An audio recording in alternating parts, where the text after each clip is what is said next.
तर 16 एप्रिलला 2025ला आम्ही पहिला GR काढला आणि त्या GR मध्ये आपण असं म्हटलं की मराठी ही सक्तीची आहे, दुसरी भाषा आपण इंग्रजी म्हटली, तिसरी भाषा आपण हिंदी म्हटली। त्यावर अनेकांनी प्रश्नचिन्ह उपस्थित केल्यानंतर आपण 17 जूनला हा GR बदलला आणि यामध्ये सांगितलं की कुठलीही भारतीय भाषा तिसरी भाषा म्हणून शिकता येईल। आणि त्याही GR मध्ये आपण सांगितलं मराठी सक्तीची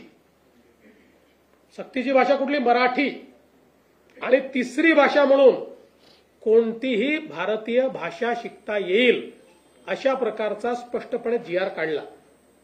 आणि याच्यामध्ये आपण जर विचार केला तर ही तिसरी भाषा पहिलीपासून नाही आहे, त्याचं लेखन वाचन हे तिसरीपासून आहे आणि 2 वर्ष पहिले नुसती बोली आहे, म्हणजे त्यांच्याशी संवाद करायचा आहे। त्यामुळे हा जो काही अहवाल या ठिकाणी मांडण्यात आला होता त्यानुसारच खरं म्हणजे आमच्या सरकारने निर्णय घेतला नव्हे तर सक्तीची केलेली हिंदी याच्यामध्ये ऑप्शन देण्याचं काम आमच्या सरकारने केलं की कुठलीही भारतीय भाषा। आणि मला या निमित्ताने खरं म्हणजे भारतरत्न डॉक्टर बाबासाहेब आंबेडकर यांनी जे भाषण केलेलं आहे त्यातले हे का महत्वाचं आहे तर काय मत होतं भारतरत्न डॉक्टर बाबासाहेब आंबेडकरांचं, one language can unite people, two languages are sure to divide, this is an inexplorable law, culture is conserved by the language.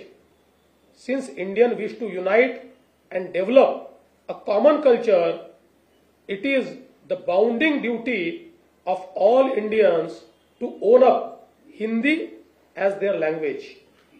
An Indian who does not accept this proposal as a part and parcel of linguistic state has no right to be Indian.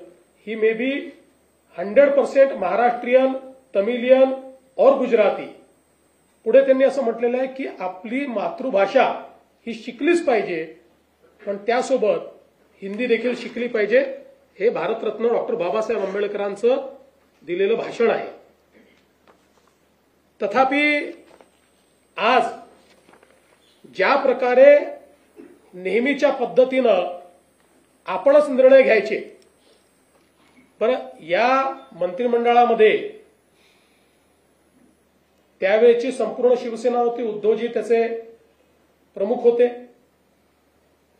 Sharad Pawar साहेबांची party पूर्णपणे त्या ठिकाणी होती आणि Congress party पण होती।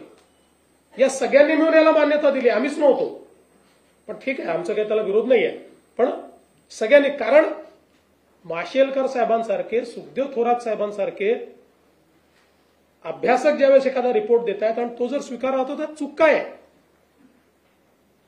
पण नेहमीच्या पद्धतीनं सत्तेत असलं की वेगळं बोलायचं, सत्तेतनं बाहेर आलं की वेगळं बोलायचं, सत्तेत असलं की रिफायनरीला विरोध करायचा, सत्तेच्या बाहेर असलं की रिफायनरीला विरोध करायचा, पुन्हा सत्तेत आलं की पत्र पाठवायचं केंद्र सरकारला आमच्याकडे रिफायनरी करा।